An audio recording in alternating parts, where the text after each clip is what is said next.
तुम्ही माझं पत्रकार मित्र हे अभिनंदन करताय, याचा अर्थ समस्त महाराष्ट्र माझं अभिनंदन करतोय असं मी समजतो आणि म्हणून सुरुवातीलाच मी तुम्हाला धन्यवाद देतो। खरं तर ही माझी निवड ही अनपेक्षित आहे।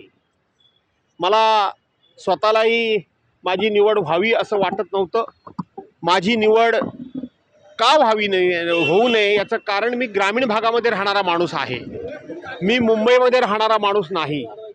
आणि म्हणून मुंबईमध्ये राहणारा माणूस नेहमी मंत्रालय विधिमंडळामध्ये त्याला येणं जाणं सोयीचं पडतं आणि म्हणून ही निवड ही एका मुंबई शहरामधल्या राहणाऱ्या सिनियर माणसाची व्हावी आणि विशेष करून आमचं युवा नेतृत्व आणि आमच्या पक्षाचं भवितव्य आमदार आणि माजी मंत्री आदित्यजी ठाकरे यांची निवड व्हावी असा मी आग्रह धरला होता।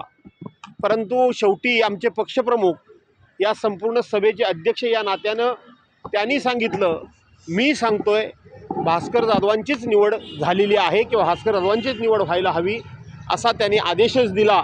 आणि म्हणून ज्या वेळेला पक्षप्रमुख अशा प्रकारचा आदेश देतात त्यावेळेला तो विनम्रपणे स्वीकारावा लागतो, अन्यथा आदित्यसाहेब ठाकरे यांनी त्यांना ही जबाबदारी मिळावी असं माझं स्वतःचं मत होतं। त्यांना विधिमंडळ नेतेपदी, आदित्यसाहेबांना विधिमंडळ नेतेपदी म्हणजे विधान परिषद आणि विधानसभा या दोन्ही सभागृहाचे नेते म्हणून त्यांची निवड देखील झालेली आहे। असं आहे की आम्ही